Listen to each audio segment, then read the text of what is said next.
It's officially been 1 year since I got monetized on YouTube, and today I'm spilling all the tea on how much YouTube paid me my first year being monetized with 5,000 subscribers and no viral videos.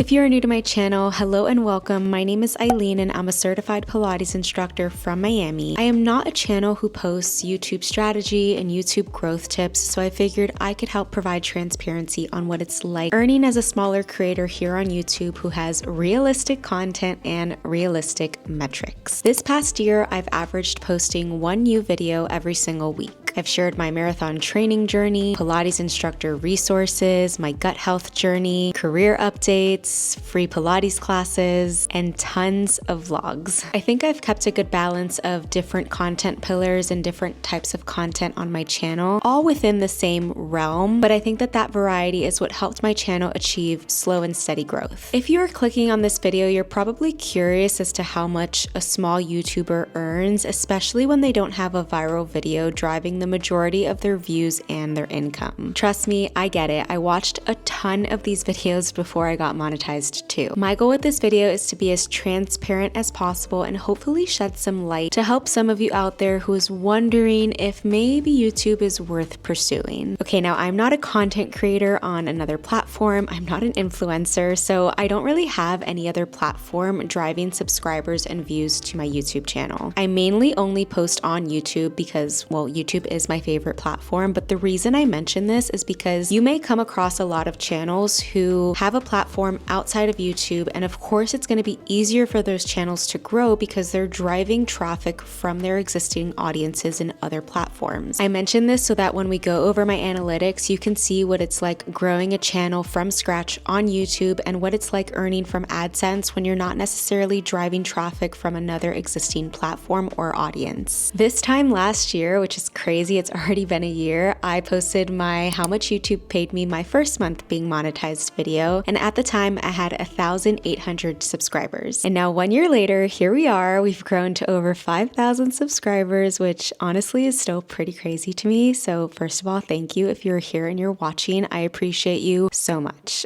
If you're interested in learning about my monetization journey itself, check out that first video of how much YouTube paid me my first month monetized. And if you're interested in learning about how much I got paid from YouTube sponsorships, you can check out my 6 months monetized video, and that's where I go over how much I earned from both YouTube and sponsorships. I haven't accepted any sponsorships since that 6-month video because offers that I have gotten have not felt organic or natural to me, so the only money I'm sharing in this metrics video is from YouTube itself. Okay.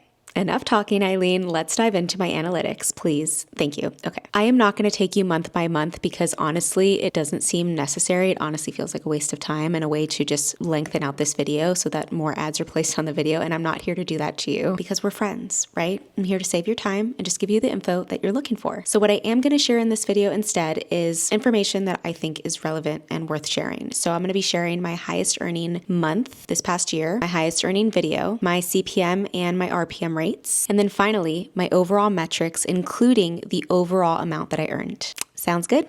Okay, let me open up YouTube and we're gonna dive right into this. All right, so my first day monetized was February 23rd, 2024. So from last year, February 23rd to this year, February 23rd, my highest earning month was actually last month, January 2025, and I made $130.07.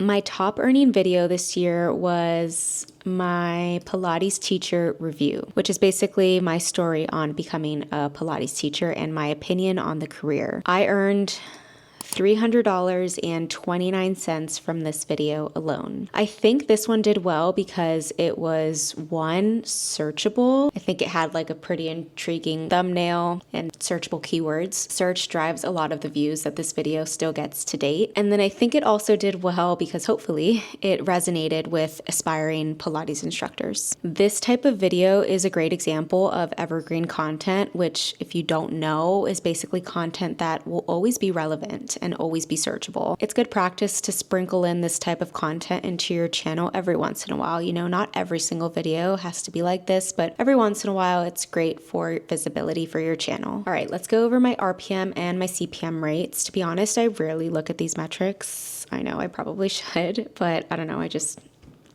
don't.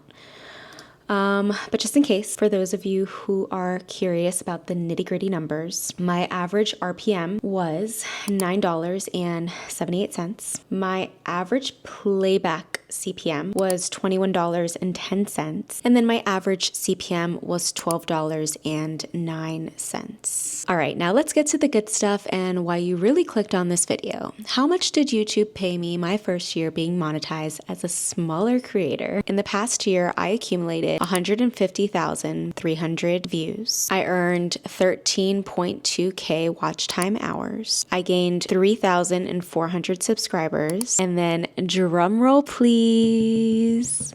I made a total of $1,418.74. Of course, I have goals with my YouTube channel, but the reality is it's still a hobby for me and it's something that I truly just enjoy doing. So any money that I earn from YouTube is honestly just a nice little bonus throughout the month. It's a creative outlet for me and it's a space where I can just share what's happening with my life and my career as a Pilates instructor. When you view it from that perspective, you just view it as getting compensated for doing something that brings you joy, rather than viewing it as, oh, I need to figure out a way to make more and more money so that I can make this my job. And if that's your goal one day, to make YouTube your full-time job, then you will get there. But I think in the beginning, when you're a smaller creator, it's more important to just enjoy the process and have fun with it rather than obsessing over the metrics and obsessing over the amount that you are earning every month. Me personally, I don't ever see myself doing YouTube full-time because I love teaching Pilates, but I also truly love YouTube. Like I mentioned, I don't really post on any other platform, which I've honestly been struggling with. Like, should I be doing that or should I not? But at the end of the day, YouTube is just natural for me to pick up my camera and edit these videos and creatively come up with my videos and to vlog and stuff. And to be honest, like the other platforms are not that natural for me. And it almost feels like a task that it's like, oh, I have to get this done. I just love YouTube because it just flows for me. Like it's not hard.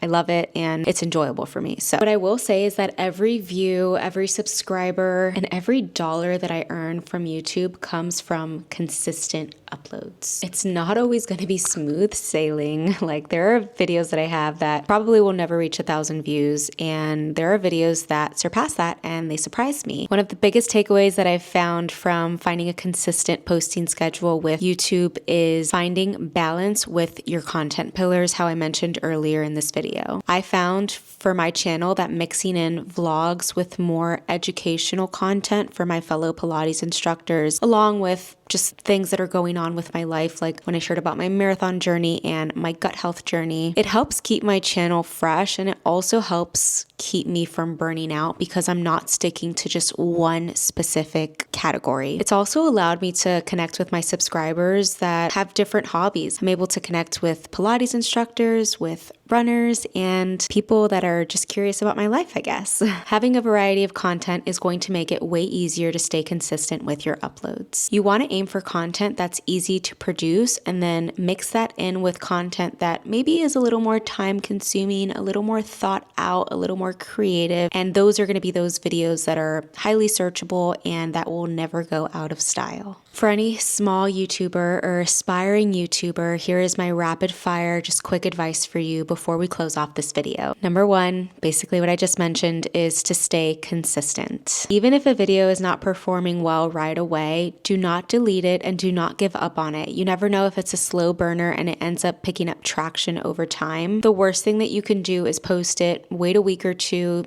maybe it hasn't gotten that many views and say, well, that didn't work, and then you move on. Give it time, let it breathe, let it marinate. Number two is to experiment and be adaptive. Not every video will hit, and that's okay. It's all about the learning process and figuring out what works for you and your channel. Try different formats and just see what resonates with your subscribers. Number three is to be patient, which sister, brother, whoever's watching, like I'm the least patient person in the world.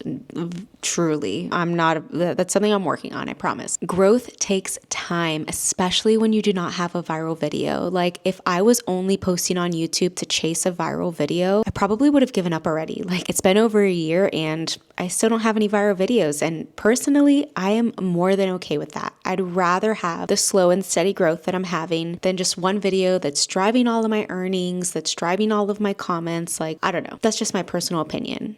maybe one day I'll change my mind and I'll have a viral video and I'll be like, hey, this is great. So I think that if you just focus on making content that you enjoy and that's valuable to your audience, you're going to have fun with it. And that takes me into my final takeaway for you. It's to have fun with it. Honestly, the videos that came out the best on my channel this past year are the ones that I just had fun with, that I had fun with filming and that I had fun with editing. When you love what you're sharing about, your subscribers will feel that energy. I promise you. So try not to be anyone else. Try not to copy any other channel that's out there. Just be yourself, film what you love, and enjoy it while you do it. So that's how much I made my first year monetized with 5,000 subscribers right here on YouTube. I wanted to keep this video short and sweet, but I do talk a lot. So if you stuck around till this point, I know we're going to be friends. Like I know we're already friends. So I hope that you subscribe and you stick around for future videos. I also truly hope that this video gave you some insight on what it's like earning as a smaller creator here on YouTube. If you're thinking about starting a channel,